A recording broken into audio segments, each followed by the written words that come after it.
Si nombre de juilletistes profitent d'ores et déjà des vacances d'été, la pression n'est toujours pas redescendue dans les rangs de la majorité présidentielle. Au contraire, elle s'est même accentuée ces dernières heures alors que le remaniement se fait toujours attendre. Celui-ci devrait avoir lieu ce jeudi 20 juillet selon l'agence France Presse, dont le Parisien se fait notamment l'écho.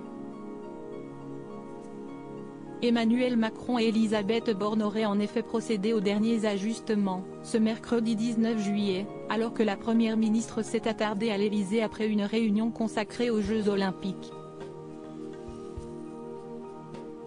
Qui reste, qui part et qui arrive? Si la réponse doit donc être enfin connue dans les prochaines 24 heures, le suspense est à son comble pour les principaux intéressés. D'autant plus que le président de la République et la chef du gouvernement passé en devenir étaient attendus, ce mercredi soir, chez le ministre des Relations avec le Parlement, Franck Riester, pour le traditionnel apéritif de fin de session.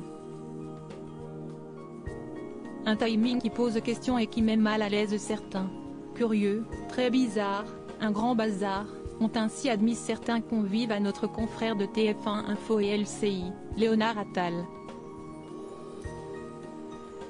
Parmi eux, les parlementaires de la majorité, dont certains pourraient justement être promus dès le lendemain, tandis que l'avenir de Franck Riester n'est au contraire plus assuré.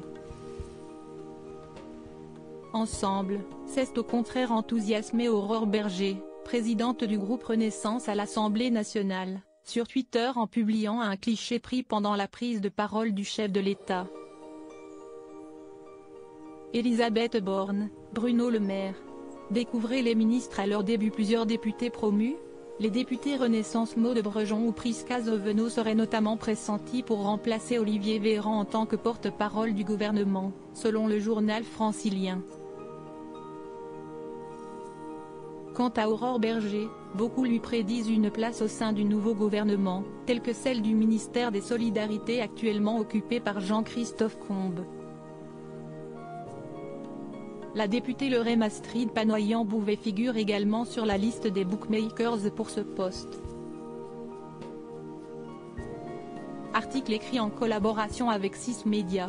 Crédit photo, Elliott Blondet-Poul.